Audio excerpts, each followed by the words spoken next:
Niger. Quand nous étions élèves, nous lavions à tour de rôle les toilettes nauséabondes.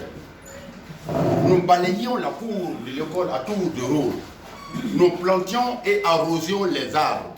Nous montions le drapeau à tour de rôle et chacun était pressé de se mettre au pied du grand mât pour entonner l'hymne national. Ah, le drapeau, symbole de la patrie, était plus qu'un morceau de tissu multicolore. Il était la raison d'être de tous et de chacun.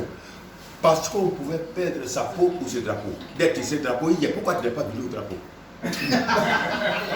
on pouvait faire la peau à l'ennemi pour ce drapeau. Le drapeau pouvait immobiliser un passant aussi pressé fut-il. Même les morts intimaient à leur cortège de faire allégeance au drapeau avant de poursuivre leur ultime voyage. C'était un héritage, c'était une tradition, c'était une contrainte acceptée et partagée. Ça, c'est notre temps. Aujourd'hui, nos enfants vont à l'école comme des bœufs à l'abattoir. Ils vont à l'école pour réussir dans la vie et échouer dans la société. Mais qu'est-ce qui s'est passé? Parce que c'est une inspiration, c'est un texte que je prépare pour l'univers du monde, papa. Okay, l'école d'hier et l'école d'aujourd'hui. C'est ça. Je peux continuer? Allons-y. Aujourd'hui, nos enfants vont à l'école comme des bœufs à l'abattoir. Ils vont à l'école pour réussir dans la vie et échouer dans la société.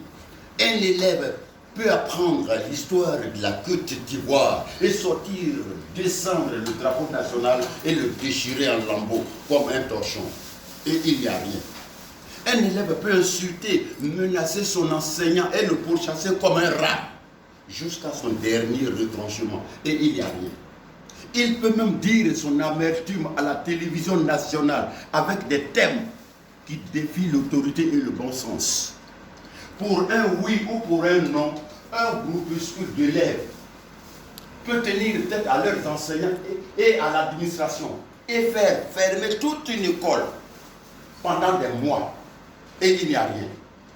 Pendant ce temps, les institutions en charge de l'éducation de la République fonctionnent bien.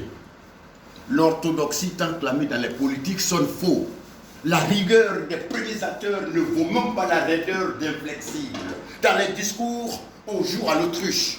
On maquille la plaie, pourtant ça pue. L'école publique est devenue un marché de bétail.